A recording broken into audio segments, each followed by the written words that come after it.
There seems to be a bit of a farming crisis going on at the moment. I'm sure you're well aware of that. Definitely seems to be a lot of land. I've reported on it myself. Big swathes of the prime agricultural farmland is being given over to things like solar panels. Like we really, really need a lot of solar panels with them spraying the skies so that sunlight won't come down. And also these wind farms, which we desperately need for this net zero nonsense that the government is still foisting upon us.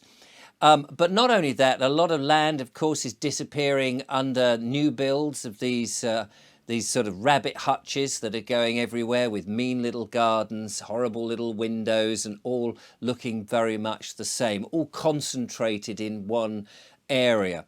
And of course, then there's the whole rewilding nonsense that we've got to rewild great swathes of the countryside. Well, that would be all right if we had any insects left. It does seem that we're running out of bees and all the other invertebrates.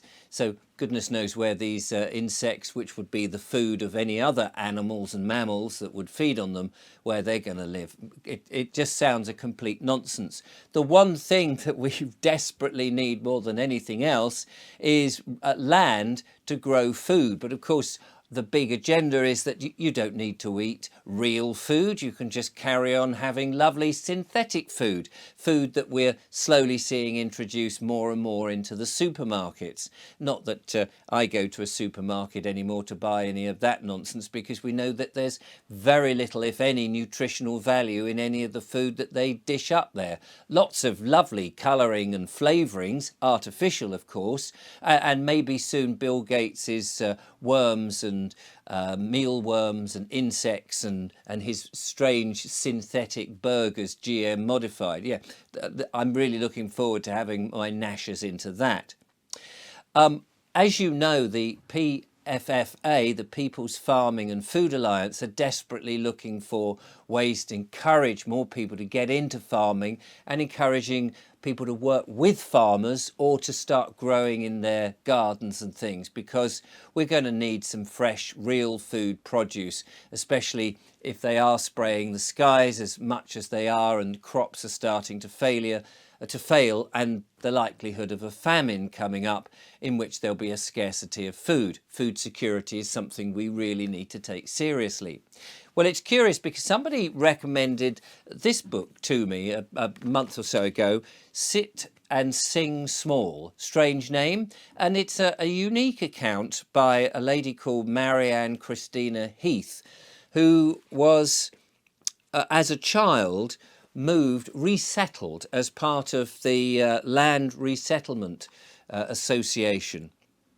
And this was, it sounds on the face of it, a really great idea to take people, as she explains in her book, coal miners in the 1930s, steel workers, big factory people, well, not necessarily that they were big, but you know what I'm saying, these big people of that industry, when they were laid off, when we got into the Great Depression in the 30s, and they'd been unemployed and they were desperately looking to do something else, was to resettle them in the south of England, down on the Sussex coast as it happens, in some of these land resettlement schemes.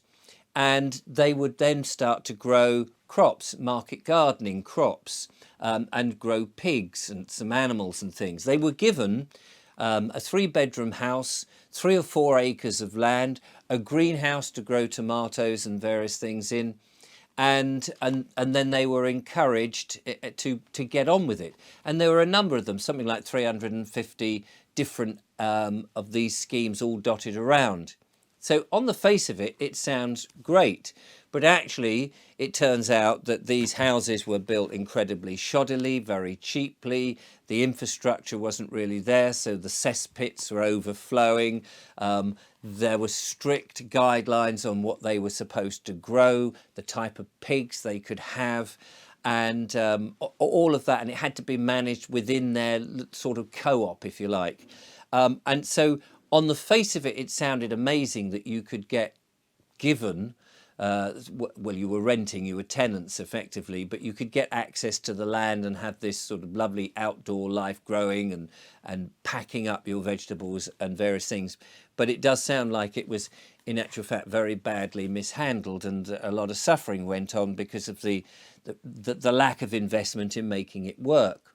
However, the idea still sounds to me, thinking about the crisis that we're in at the moment with food security and what are we going to do, where we want to be as independent as we can from the big corporations, that wouldn't it be great to have some sort of scheme like that where you could buy 3 or 4 acres and have a house and grow your own food, have a few animals, whether they're pigs, chickens, a couple of cows or what have you, and then trade with one another and swap with one another in a sort of, not a commune, but a community of small holdings. Now, I dare say that some element of that is going on, but imagine if you could buy 500 acres of land or something like, or 1,000 acres of land, and you could divide that up, put little houses on, and allow people to grow, not with the stringent rules and regulations that they had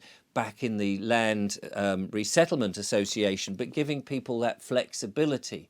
Now, it might be possible to achieve this if there were farmers who've got land and think, actually, if and we've been looking for land, the lovely Julia and I, and you can see that land has been cut up into these smaller plots, but even then the plot's extremely expensive, and you've got to have the planning permission if you want to put houses on it and you want to live on there.